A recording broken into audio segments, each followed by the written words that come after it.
Excellencies, ladies and gentlemen, dear viewers, welcome to this session, Rebuilding Tourism Resilience, in particular from a destination governance perspective, an academic view. My name is Richard Adam. I'm a member of the International Council of the World Tourism Forum Institute, and I'm speaking to you in the middle of a second lockdown here in Germany. Tourism places are empty and deserted. They have been and they still will be all over the world. The pandemic has made tourism fall 80% in 2020 and puts 60% of jobs at risk, 197.5 million jobs. Having said that, we have to take this as a challenge to rethink previous common practices in decades of growth and prosperity and come out stronger. But what is the scientific research telling us? What to do? What are the proven strategies? We don't know yet because we are just in the middle of the storm. So all we can do is gather together, listen and elaborate views, opinions, and expert visions. So today I'm happy to introduce and present to you some of the leading scientific researchers and international experts with the highest profile in tourism research. It is my pleasure now to welcome Dr. Valentina Ndou from University of Salento in Italy. Her research focus is on entrepreneurship in tourism, and currently she's also heading a large project on tourism in some parts of the Mediterranean. Welcome, Valentina. Oh, thank you very much, Richard, and thank you to your organization for inviting me to this talk. So when it comes to post-COVID recovery and the changes and what will happen after this and what are the consequences, it is widely said that people will avoid crowds for some time and prefer rather remote areas. So what consequences would that have for entrepreneurship? Okay, yes. In fact, the COVID is having obviously very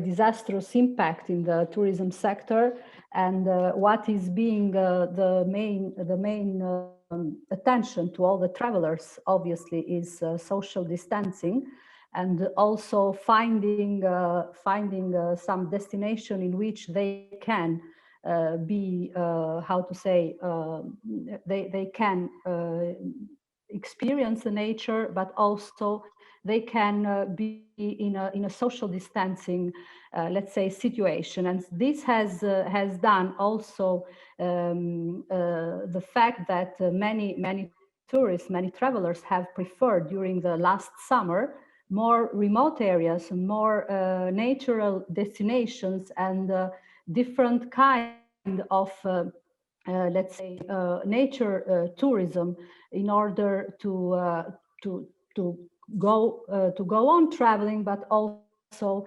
to take care of their health and to take care and to deal with all the security issues that are related to the COVID. And what consequences this can have for entrepreneurship? Obviously, we have to. I like in this period to use a lot the Einstein letter related to the crisis and to the innovation.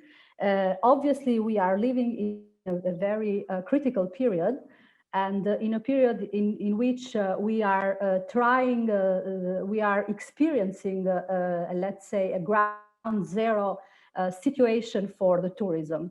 But we need to recover, and to recover in this period, we can do it just by creativity by keeping dreaming and by being inventive and discover new and great strategies for the tourism.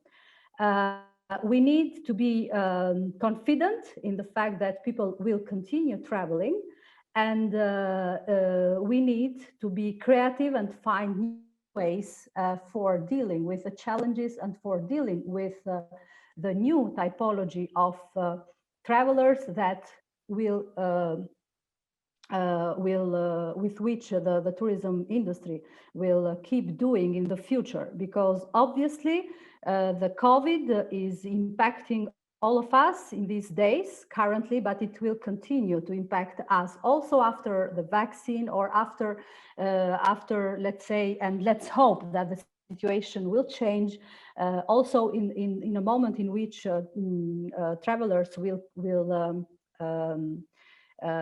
be more secure. They always will have their a kind of fear in being let's say in destination with mass tourism, or with many people that are in the same time in the destination. So the consequences for the entrepreneurship, I think this is the moment to keep on thinking what we can do in the future, and what new strategies, approaches, and new experiences we can propose to the travelers in the moment they will restart travel, re-experience the tourism destinations.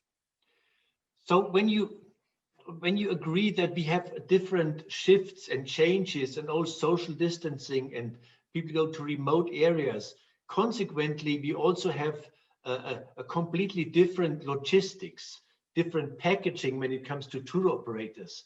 What would be your recommendation to entrepreneurs to pick that up as quickly as possible? If I would be an entrepreneur, I would say, Valentina, what should I do now? What would be your answer? Okay, what you can do now? What you can do now, it's according to me that first of all, the entrepreneurs during this time have learned new things that they couldn't have been possible to learn in another situation. What I mean with this, this time has learned us that we need to be more flexible, more dynamic, and more conscious, and more take care more to our customers, because in this time we have experienced many let's say many cases in which the clients have canceled their bookings, and so many companies, operators, travel agencies have been in this situation of refunding or finding a solution for these cancellations of their travelers, and there have been also some problems. So these have learned that these have created a possibility for operators to learn relating to how they can dialogue, how they can communicate, and how they can relate with their customers and find, let's say, a common solution between them. And also, what you can do now as an entrepreneur, I can say that for the moment we cannot travel, and it is risky. But however, we can keep in this moment, we can keep learning, we can keep creating virtual relations and more networks with expert people, in order that we can create new thinking, new competencies, and be more skilled on new products and services that we can propose tomorrow for the tourism. And the new products and new services that we can propose for the future obviously need to take in consideration this new traveler behavior that will accompany us for I think for many years. Well, that's very insightful. So let's take this to a next level. Final question. Our viewers and guests of this conference are representatives from governments or public offices. What would be your recommendation? what should governments and public authorities do right now for quick recovery? Okay, what can do governments and public agencies? First of all, for me, in this moment is not the moment to make campaigns for attracting tourists to a specific destination, because government needs to deal with this question, so attracting tourism to their destination, but is the moment to communicate with their travelers, to communicate with their potential visitors. And how they can do this?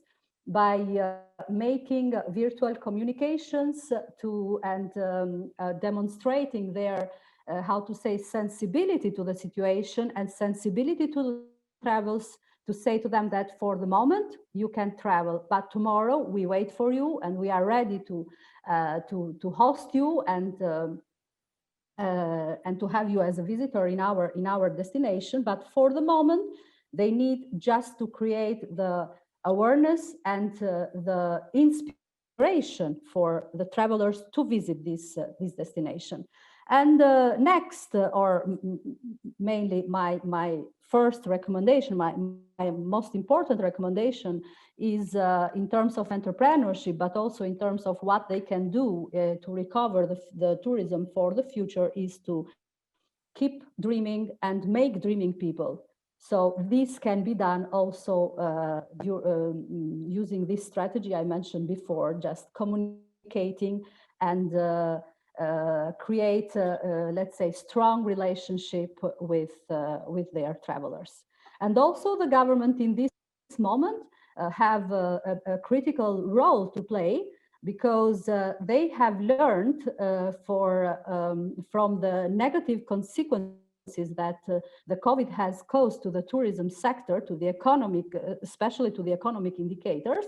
They, I hope they have learned and they have to consider the importance of the tourism sector for their economy, and so they need to, in this moment, they need to realize a very strategic approach to create a networking between all the operators, the tourism operators in their destination, and try to realize the so-called tourism ecosystem in order to provide qualitative experiences, qualitative products and services to the travelers in when we and they will start traveling around the world, around the regions. Well, you obviously know the industry for a while, so you know all the temptations and the pitfalls and upside down. So there is a lot of experience talking from you. I think that has provided some very helpful insights, and our viewers will appreciate that. I thank you very much for being with us, and we talk again soon. Thank you very much. I'm welcoming now Professor Dr. Dimitrios Buhalis, Bournemouth University Business School, and also director of the e-learning, or what's it called? E-Tourism Lab. E-Tourism Lab. So, you know, if you want to emphasize this, you just don't remember the name and then you have all the attention. The E-Tourism Lab. Professor Buhalis is one of the highest profiles in tourism research, many publications, an international speaker, and basically well known to the world. So thank you for being here with us today. From your focus of research, which is basically overall tourism development, but with a special focus on digitalization. So the pandemic has accelerated digitalization and has made us aware of relevant weaknesses in one way or the other. So how important is the digital visitor experience, digital advocacy, and the impact of COVID-19 from your point of view? Thank you. I think this is a crisis unlike any other. We've never had such a difficult kind of situation to deal with. In tourism, we are very used to crises, but normally crises are happening for a short period of time, and then we're going to recovery. This has been a very prolonged kind of period, and we do not know when it's going to end. We hope that the vaccines that we're getting news every day are going to bring us the escape card so we can go away. Now, one of the critical things that the pandemic has done, as far as digital is concerned, there are two things. One is, first of all, it kind of forced everybody to operate digitally. Because we couldn't travel, we couldn't go to the bank, we couldn't do a lot of the things because of the lockdowns. So everybody had to operate in a digital way. And the second thing that's absolutely critical is the fact that everybody was looking for information. Can I go to Istanbul? Can I go to Vienna? Can I go to London? And what conditions am I going to find there? And that was creating a constant need for information, which was up-to-date information and real-time information. And as we know, this is my research about real-time information. A lot of people needed to find out what was happening at the destination, also what was happening at the place of origin, what was happening at the transit region, and what was happening at the destination. So you needed information in all three areas in order to be able to kind of think whether you can travel, what conditions you'll find, whether you need to do quarantine when you go or when you come back. So all of a sudden became quite complicated, and complexity required information. And information needs the technology and digitization to be able to update all this information in real time and engaging with everybody in the system to find out how we can travel safely. So from your observations, and this is probably the first time that we have a lockdown or a crisis on the entire globe, right? It hasn't happened before. And of course, we have seen digitalization suddenly is the backbone of communicating in whatever. Would you say from your expectations that some destinations or countries or governments have had the wrong priorities over the past? So they didn't do so well in terms of survival. It depends how long you like to go back, but we have what we call digital divide. We know that some societies and some governments are so much advanced in terms of technological adoption, and some other countries are not.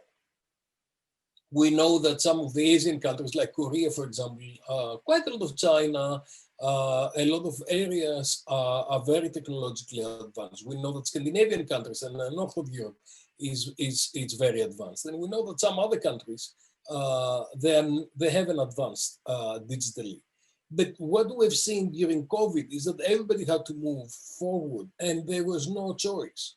And we saw that most people actually raised to the challenge and they engaged with all the tools that we've got available, or they asked for help from others, like their kids, their relatives, to help them with digitization, because it became essential. If you want to see your parents, quite often you only had to be able to see them through Skype.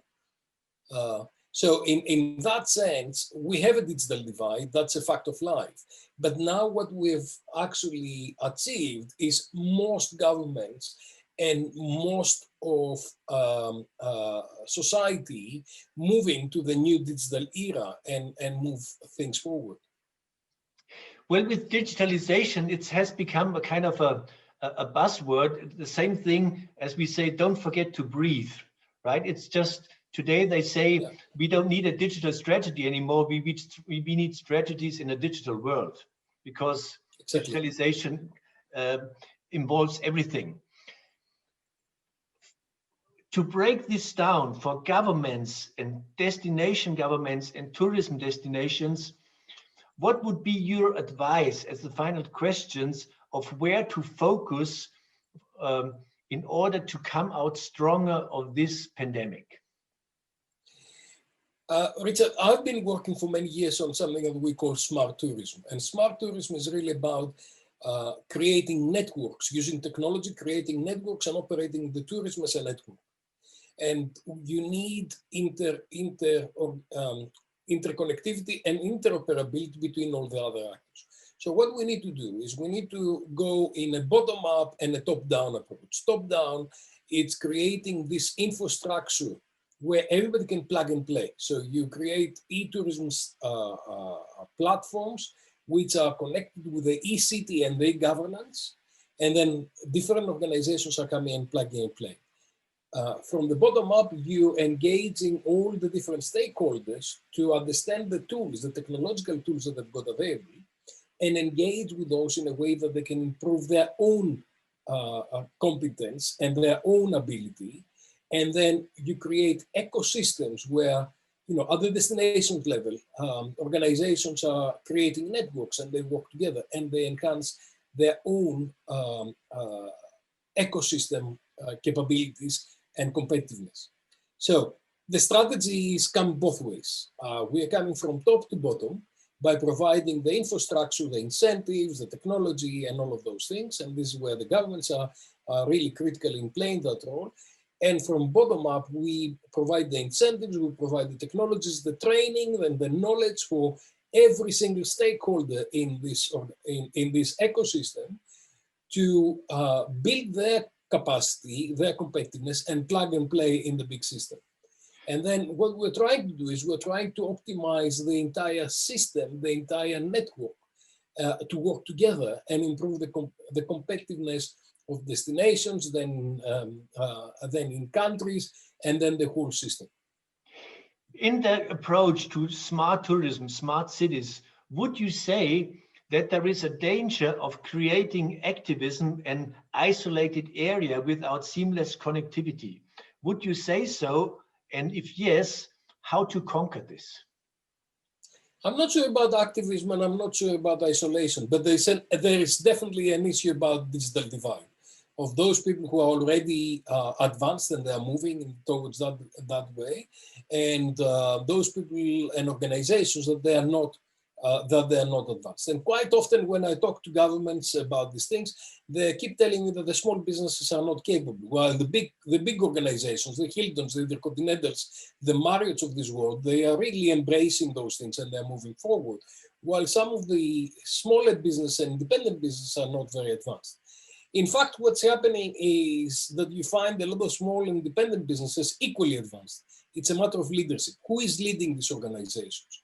And what is going to happen is that inevitably those who are capable of doing things are going to move to their competitiveness to the digital era. It's in the same way like, my mother used to go by donkey. She was in Greece and she was going to work by donkey. And those people who are still going by donkey, they've got a level of competitiveness. But those people who learn how to drive motorbikes, cars, tractors, and whatever else, they move to the new era. And it's the same thing with any technological adoption. We really need to support organizations and individuals to move forward to the new realities. And the new realities are moving, and they're not going to wait for people to jump in. So you really need to help those people who are digital disadvantaged to catch up with things and move forward. We're doing some research in Bournemouth University right now about aging and the old people and how they're engaging with technology and how we can give them digitization and how we can give them digital tools to be able to be part of the society. And this is exactly what we need to do across the globe. Identify those people who are vulnerable because they do not have the real tools. They don't know how to drive the car and they're still going the donkey. And understand how we are going to support them, either by teaching them how to do things or by creating proxies for them or organizations for them to be able to help them with their activities. So in some societies right now, if you are not capable of ordering online from the supermarket, you cannot actually go to the supermarket. So you don't have kind of food arriving in your place. And this is exactly the situation that we will have. And you're absolutely right to say that some people will be disadvantaged by that, but other people will be very advantaged. The trick is to find ways to support those who are disadvantaged to move to the new realities. So if I wrap this up as a conclusion, you would say in order to advance in digitalization, there are two things important: credibility and commitment from the top, and also credibility and commitment from the bottom, both have to be active, and ownership is a crucial ingredient to move forward. And then you constantly try to emerge and do the next thing and evolve. And that's a never ending story. But the first step is probably the most important. Would that be a good conclusion? Yeah, I think it's a matter of leadership. And we've done a lot of research on this, on the leadership of adoption of technology. And I think the minute that people are going through various barriers and they're going to the next stage and they say, yes, I can understand the opportunities that these new technologies and the new tools are bringing us, then they move forward and they're going somewhere. So it's a matter of leadership. And a lot of people are blocked by the fact that it's technology. It shouldn't. It's really about management and of innovation and adoption of technology. And then once you have decided that, then there are a lot of different mechanisms to actually engage in this kind of realities and move forward. Well, that was a very interesting contribution, Professor Buhalis. I thank you very much. And I think our viewers will be very grateful to this, because digitalization, you have to visualize in precise matters what is the next step and what comes next. And you've taken out the fear of this quite substantially. Just embrace technology before it embraces you. Thank you very much. All the best, and talk again soon. I have the great pleasure of introducing now Professor Dr. Wolfgang Arlt. He's the founder and CEO of the Chinese Outbound Tourism Research Institute in Beijing, China, and Hamburg, Germany. Before he embarked in his scientific career, he also was an entrepreneur. He had a tour operator, so he knows entrepreneurship not only from the books, but also from real life. Happy to have you here, Wolfgang. Thank you for having me. According to your research focus, you will understand that we have a particular interest in talking about China. It is the biggest source market in tourism on the globe. And it seems paradox, China was hit by the virus first. And now the Chinese outbound market is already the most active and biggest outbound source market on the globe again. So would you think international tourism destinations still have not completely understood how to attract and retain Chinese visitors? If they would have understood this completely, there would be no work left for me. So the answer is, first of all, yeah, again, thank you for having me. And indeed, I'm still thinking as an entrepreneur, because COTRI, Outbound Tourism Research Institute, is a private company. We also have to think in economic terms. And yes, of course, the global tourism industry has been on a constant learning process about the China outbound tourism market. But unfortunately, in most cases, the development of the market has been so dynamic and so fast that the tourism industry in most countries, especially in those further away from China, of course, have been playing a game of catching up. So when they understood that the Chinese don't have normal credit cards like we have in the West, but they have UnionPay cards, when they started to accept that, already the Chinese have been moving on to mobile payment, to Alipay and WeChat Pay. And in many other cases, also this has been something, a slow learning process. And very simple things like most Chinese tourists have only started to travel some years ago. So they have a long bucket list of places they have to visit and to see.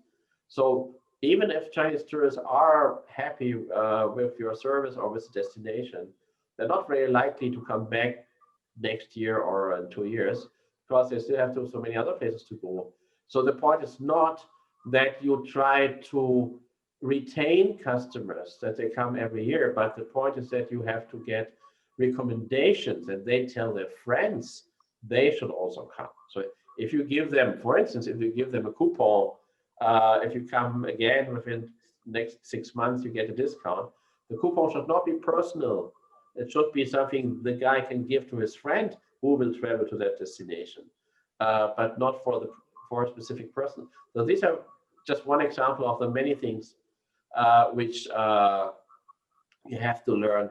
And so basically most Chinese travelers have money, but they don't have time. That's another difference. They don't travel, especially long distance. They don't travel for recreation. They want to do something, to have experiences, and they want to share the experiences with their friends on WeChat and so on.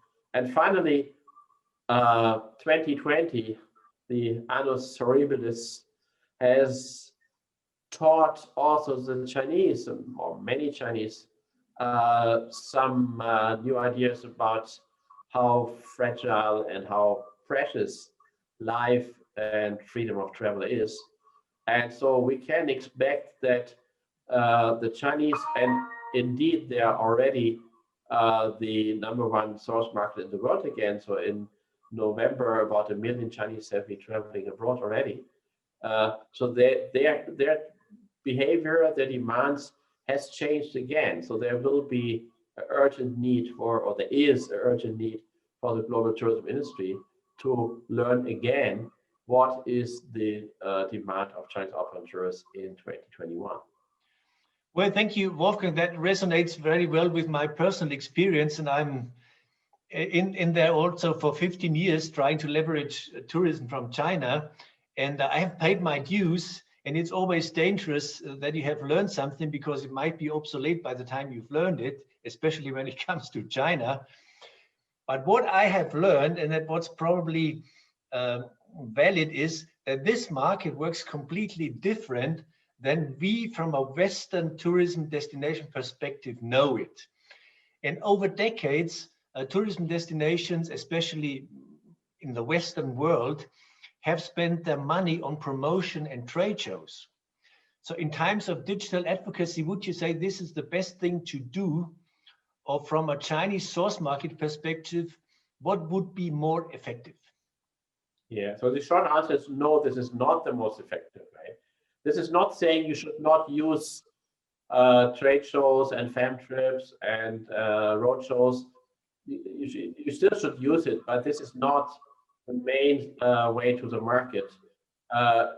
One reason is simply that more and more Chinese travelers, especially those with money and special interests, are not using operators anymore in China, but they travel self-organized, or in many cases now what is called customized tour groups, so that they go to a tour operator or to a OTA in many cases, like trip.com, and tell them, okay, we are 6 people, our interest is this, our budget is this, our time frame is that. You make a nice itinerary for us according to our wishes. So they are no longer the hostage of the tour guide like you have in the mass market package tours, but they tell if they have a tour guide at all, they tell the tour guide what they want to do. So this is, and of course, so for traditional tour operators, you don't catch this market. And also, of course, for Chinese, how they select the destinations is very much influenced by the first question, of course, is it safe?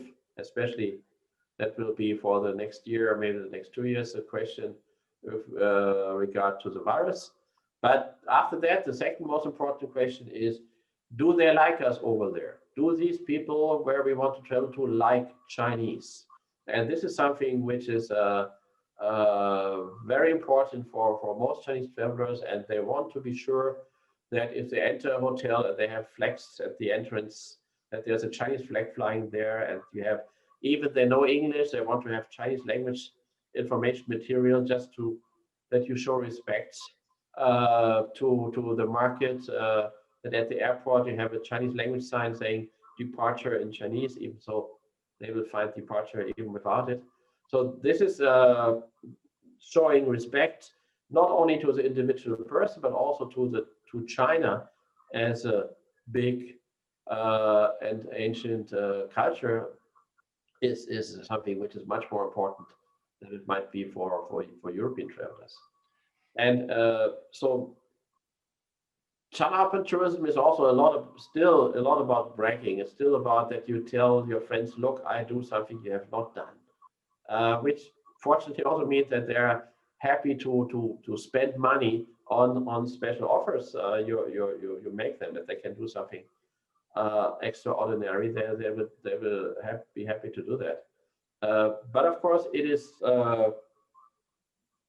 so therefore very important that the marketing is really recommendation marketing, that they are told by their friends, this is good, these people are friendly, they like Chinese people here, and you have a lot of live streaming now, that people show live with a camera on their WeChat channel, look, now I'm here, and that can also be in a shop. So look, I'm here, and this friendly guy, he can even speak Chinese, he sold me just this nice thing, and I can recommend it. So do you have a movement from what we call KOLs, key opinion leaders, which are celebrities, famous people, or travel bloggers, and they go to places and tell their followers, this is a wonderful place here, but they're paid for that, sometimes lots of money.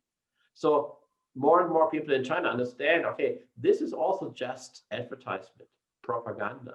This guy is saying this place is wonderful because he's paid for that. So you have a move from KOLs to what is called KOCs, key opinion customers. So people who are really happy about the service they get, and they share this with their friends. And of course, you can trust what your friend is telling you because there is no commercial interest connected to that. But of course, that only works if your customer is happy. And this is the key point. And this will be even more important now for the time after the virus, that you adapt your products to not only the Chinese needs, but to different market segments. Because obviously, a family with a child from Shanghai is totally different from a group of 5 young professional ladies traveling together from Northeast China, or people who travel the first time compared to people who studied 5 years outside of China and know Western culture very well. So you have to be much more careful in adopting the products to the specific needs, so that you produce happy customers who really say, this was exactly what I wanted. Our research has shown in the last years that most Chinese in most destinations would go home and would say, it was okay, it was not bad, but they were not really saying, wow, this was the best ever, and they knew exactly what we wanted, and they gave us exactly what we wanted. So there's a big deal to do that. And behind me, you can see the cover. I wrote a book about this, which came out a few months ago, and this is guest relationships. That will be a key term in the 2020s, that you have to really not so much rely on social media marketing, because also the problem is more and more destinations, more and more companies do social media marketing, and you end up with spending lots of money on that, and it's very hard to find out how much effect this have, and you're one voice among a million voices shouting, look here, look here, look here. And so I think it's much better to understand the market deeper, to train your staff, and make sure that the customers from China, when they go away, that they say, this is a wonderful place. I can fully recommend this to all my colleagues and my friends. And this will be your friends, your physical friends, but also, of course, in China, a lot your friends on social media. So if I wrap this up a little bit, what you just said, number one is that Chinese people, like any other visitor, wants to get the feeling of welcome, but prerequisite for having this is that they understand Chinese culture. If you don't understand Chinese culture, you can't provide it. If I may say, one difference is that I want to be welcomed as me, as a person, not so much as a German. Yes. So I see myself maybe as a European, but not so much as a German anyway. or as a Berliner. I'm proud to be a Berliner, but I'm not proud to be a German.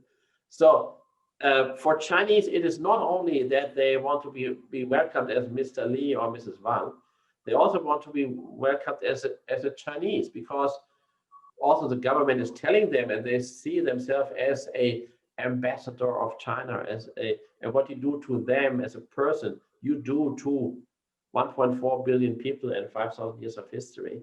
So I think this is a difference, that it is Chinese always assume that you are friendly or unfriendly to them because you like or you dislike Chinese, and not it is just because you can't give them the service because circumstances do not allow that. So cross-cultural competence is important, and basically Western tourism destinations or other tourism destinations outside China are confronted with a complex culture. You would agree to that, right? Yes. But the next thing you said is digital advocacy. We have to understand that what we are used to, Instagram and YouTube, they don't even have. They have their own microcosmos.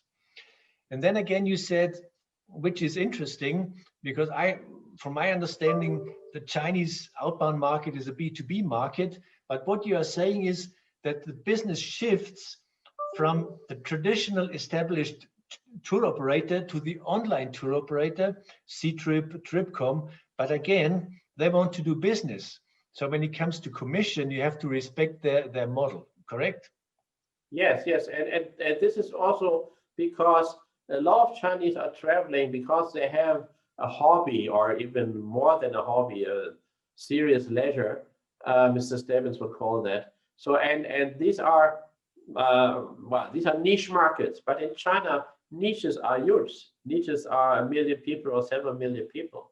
So if you have something to offer, if this is art, music, culture, architecture, food, all this stuff, so you can also find organizations in China that might be if you offer caravanning. So there's a caravanning association of China, or even for provinces, this will be hundreds of thousands of people. Or you have 40 million Chinese kids learning how to play the piano. So classical music connected things which are aimed at the children, not at the adults. So all these are you can connect to music schools where the kids are learning how to play the piano, and have these organizations as your partner for sourcing. You can connect to the this is already done. For instance, the skiing resorts in China, they all have partners with skiing resorts in Europe or in Japan or in North America, so that they bring people directly from the skiing resort in China. They can book then a trip also to the Japanese Alps or to the European Alps or other Wheeler Mountains, whatever. Okay, final question. From your perspective, as our target group for this panel are government, what would be your advice to do right now for post-COVID recovery and building resilience? In a nutshell, what destinations should do? Well, we have developed, if I may say, we have developed a program which is called Advantage Tourism, which is exactly aimed at governments or national tourism organizations, and which is a program which tries to help to develop a more sustainable tourism flow from China. Because before the virus, not everything was wonderful. You had a lot of many places that had lots of arrivals, but people who would not spend much, and they would only come there because the prices are low. And to move to the people who have more special interest, staying longer and spending more money if you offer them something specific to what their interests, their needs, you will be able to also to bring them to different parts of the country and at different times of the year, so that this over-tourism problem is not so strong anymore. So this is a program. What you need to do is in a nutshell, you have to have a public-private partnership. You have to say, okay, we want to do that. We want to deal with the Chinese market in a sustainable way. You have to help the industry through learning to offer better services. You can use all the digitalization tools you have to help to learn and to create a to Z positive experience for the customers. And this is something where, and of course, you have also to have the right storytelling and the right communication and distribution channels developed in China. And so this is Advantage Tourism is one program. I'm sure there are colleagues who are offering others as well, but I think this is, we hope that based on our many years of experience, and we also have some partners in the project with different specific knowledge, so that this is something which will help. And it is, the time is now. You can see that certainly in springtime, the next wave of Chinese outbound tourists will come. There are lots of Chinese waiting eagerly to start traveling again in bigger numbers. So now is the time to prepare for that, because they will look for exactly products which are fitting to their demands and their needs. Okay, to my knowledge, there is an additional information on the World Travel Tourism Forum Institute on that program, Adventure Tourism, with further inquiries and contact points. I think that's what's a very good input. China is always the source market to look into. I thank you very much, Professor Dr. Wolfgang Arlt. Thanks a lot. Thank you very much. Thank you, Richard. Our session, an academic view on post-COVID recovery for tourism destinations, has come to an end.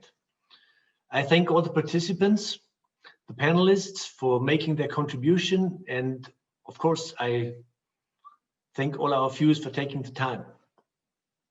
We hope we were able to generate some valuable sound bites to take away. To summarize this a little bit in my own words, tourism wasn't perfect prior to the pandemic either. Decades of growth and prosperity have dazzled to tackle a few challenges, and have now demonstrated how fragile that industry really is. So let's take on the challenge in learning and building resilience for a bright future. To improve, to move ahead, we have to question everything, in particular common practices and habits. So do we just welcome numbers of people, or do we really create lasting experiences that take away to tell others? Do we see digitalization as a value creator and act accordingly? Are our value chains designed to create the best possible value for the region and for the local community? Do we have KPIs in place to really emerge and leverage sustainability for the economy, for the ecology, and for society? Do we provide cross-cultural understanding and hospitality, or just a transaction-based business? Do we really understand our targeted source markets, their culture and expectations? And how can we strengthen domestic tourism? Travel, hospitality, and tourism is quality of life. Facilitators of peace and understanding, and can be generators of welfare for many parts of the world if done decently. So let's see the beauty this industry can provide and take on the responsibilities and challenges to create a better future and a tourism industry less vulnerable. I am Richard Adam, and on behalf of World Tourism Forum Institute, I thank you very much. Stay healthy, stay positive, all the best. Thank you.